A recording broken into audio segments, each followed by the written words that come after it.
En esta lección vamos a ver la sensibilidad. La sensibilidad es esa capacidad de tener sensaciones, de percibir lo que sucede en nuestro mundo exterior, nuestro mundo, el que nos rodea. La compartimos con los animales, Ellos también perciben, se dan cuenta, tienen un cierto conocimiento del entorno, un conocimiento que nos llega por unos canales que llamamos sentidos. Es un tema muy bonito, muy interesante, en parte accesible a la psicología experimental y en parte también tiene una tradición filosófica de análisis, y de todo nos vamos a servir para hablar un poco. Cualquiera que se le pregunte pues sabe que hay 5 sentidos, la vista, el oído, el olfato, el tacto, el gusto, son muy conocidos, aunque quizá no sepa que en realidad hay más sentidos, es decir, percibimos más cosas. El diccionario de la Real Academia define, por ejemplo, la cenestesia como la sensación general de la existencia y del estado del propio cuerpo, independiente de los sentidos externos y resultante de la síntesis de las sensaciones simultáneas y sin localizar de los diferentes órganos y singularmente los abdominales y torácicos. Tenemos la sensación de nosotros mismos, de cómo estamos, nos percibimos. Eso se llama a veces cenestesia. Y también tenemos una sensación de cómo nos movemos, de cuál es la posición del cuerpo. No necesito tener los ojos abiertos para saber que mi mano derecha está levantada. Lo sé, lo percibo perfectamente. Me podría asociar un poco al tacto, pero es diferente, y el movimiento también. Podemos sentir además selectivamente. En un momento dado podemos pensar, bueno, y el dedo gordo del pie, y somos capaces de percibir qué es lo que le pasa, ¿no? Aunque eso sería quizá más bien el tacto. Pero en fin, el movimiento y la posición, desde luego, pertenecen a esto que se suele llamar kinestesia o cinestesia. Kino es movimiento, ¿no?, en griego, y el sentido del equilibrio y de la posición. Hay más cosas. Por ejemplo, en el mundo animal encontramos capacidad de percibir muchas más cosas. Las aves migratorias son capaces de percibir el campo magnético para dirigirse, y con eso pueden emigrar de una parte a otra y saber a dónde van. Bueno, no lo saben de una manera, diríamos, consciente, pero van en una dirección adecuada, organizada. Y también otros animales tienen otro tipo de percepciones. Por ejemplo, los murciélagos son capaces de percibir las distancias y objetos con una especie de sonar. Emiten un sonido que rebota y lo vuelven a percibir. Hay animales marinos, muchos peces, que son sensibles a la percepción del calor cercano, y con eso pueden situarse donde hay una víctima, por ejemplo, ¿no? Para que los tiburones funcionan así.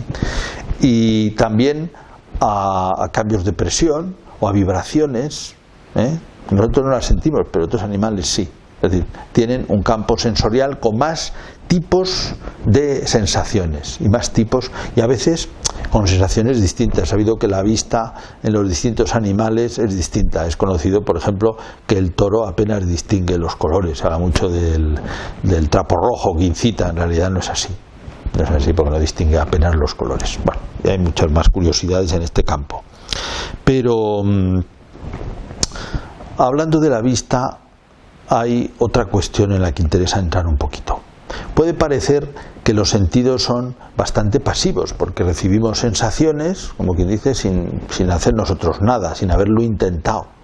Es verdad, nosotros no necesitamos hacer un esfuerzo, pero aunque no hagamos un esfuerzo, las sensaciones llegan de una manera muy elaborada, muy elaborada. No llegan de una manera como diríamos, como llega una piedra de un sitio a otro. No. Aquella información ha sido elaborada, ha sido preparada para que llegue a la conciencia. No nos llega en estado bruto, es una información preparada. Por ejemplo, nosotros no vemos simplemente la vista, que es un sentido riquísimo, ¿verdad? No vemos un amasijo de colores, sino que esa percepción externa nos llega ya organizada, de tal manera que, por ejemplo, vemos caras, una cosa muy asombrosa, porque los seres humanos tenemos una capacidad muy grande de ver caras y de ver en qué estado están, si son sonrientes o no, y de ver el estado de ánimo, ¿no? Y ver también quiénes son. Es muy sorprendente, porque esto es, ya digo, sin ningún esfuerzo, y además está comprobado. Esto en la psicología experimental está comprobado con experimentos. La capa de la rapidez, y luego que conocemos caras. Por ejemplo, esto se ve en esta foto, que se hace tan extraña, porque estamos viendo una cara, y entonces, como están duplicados los ojos, baila, nuestra sensación baila, porque nosotros no vemos suelto, lo vemos como una cara completa, y cuando hay una cosa extraña, baila. Y en otro caso también de ver cómo vemos con formas organizadas en el espacio, y en eso en los que se llaman dibujos imposibles. Por ejemplo, donde se ve por un lado unos tubos y por otro lado unos cuadrados. Es un dibujo imposible porque en realidad son unas líneas planas, pero nuestra vista, lo que acompaña a nuestra vista, tiende a organizarlo y tiende a ver en un dibujo un tubo, y en otro lado tiende a verlo como un macizo, como un cuadrado, como un paralelepípedo, vamos.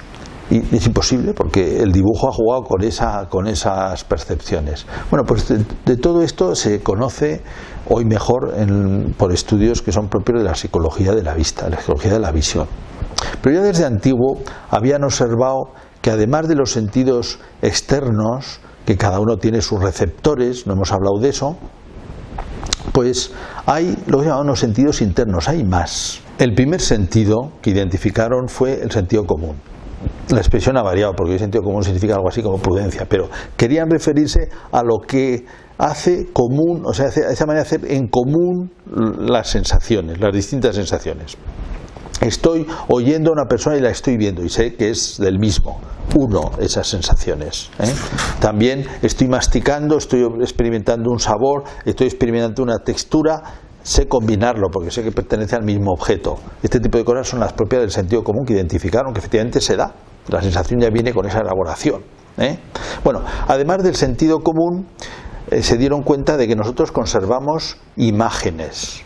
Es decir, tenemos un archivo de imágenes. Le llamaron al archivo, al puro archivo, también la palabra cambia un poco, imaginación. Conservamos imágenes, pero no solamente de la vista, también del olfato, también del tacto, también del sabor, del olor, vamos, conservamos en la memoria, tenemos una memoria. Y en particular con la vista somos capaces de, además, mezclarlas y elaborar otras nuevas. Es lo que se llama, en el sentido clásico, fantasía. Combinar imágenes para hacer nuevas. Lo hacemos espontáneamente en el sueño, pero también lo podemos hacer deliberadamente.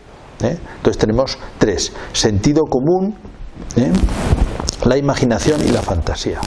También se dieron cuenta de que cuando yo conservo una imagen, la conservo como una sensación de pasado. Es decir, ordinariamente yo sé que es algo que pasó. Todo el mundo ha experimentado, sin embargo, una experiencia curiosa que es lo que se llama en francés, la experiencia se llama en francés déjà vu, ya visto.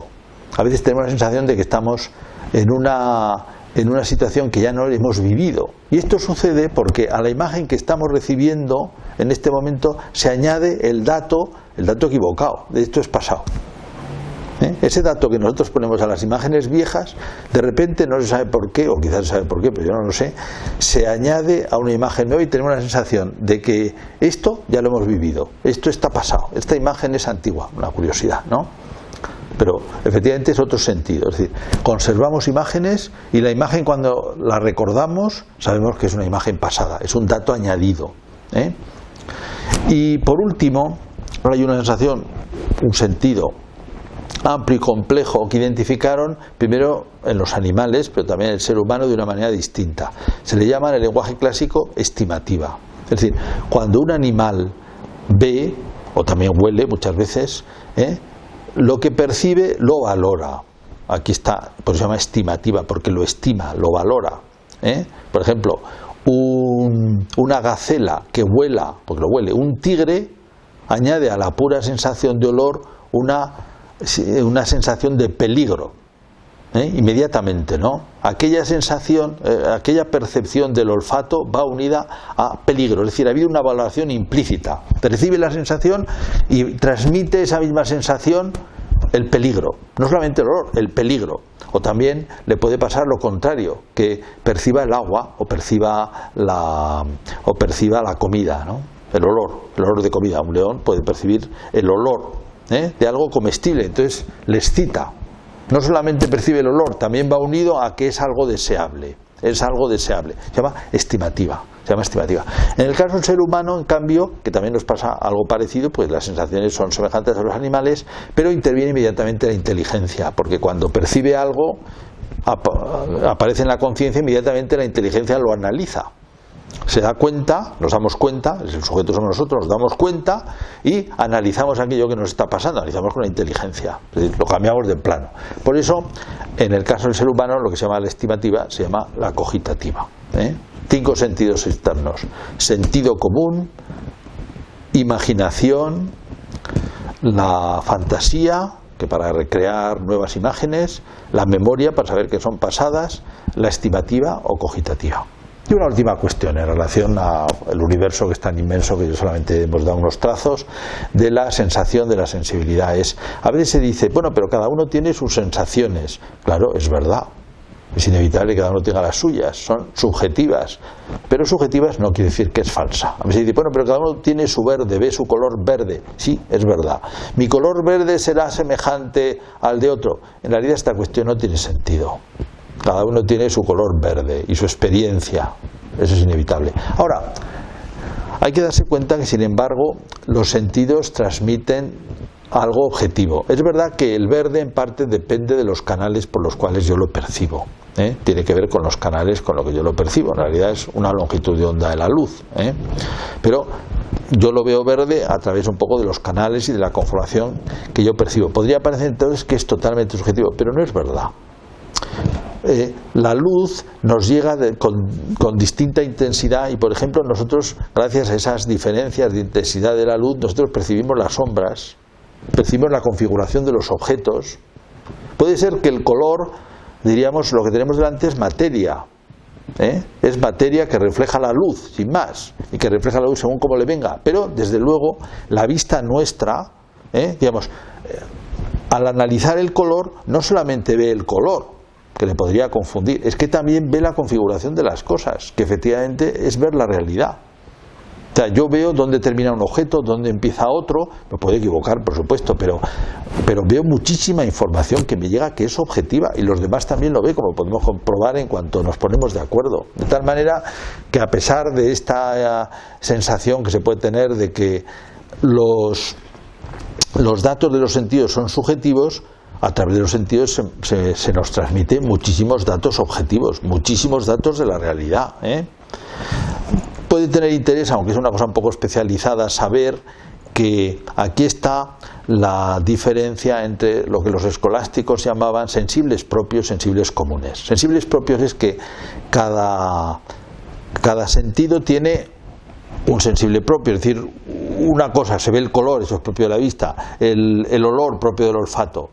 Entonces, eso no transmite una información demasiado elaborada. Pero, en cambio, las comparaciones sí transmiten.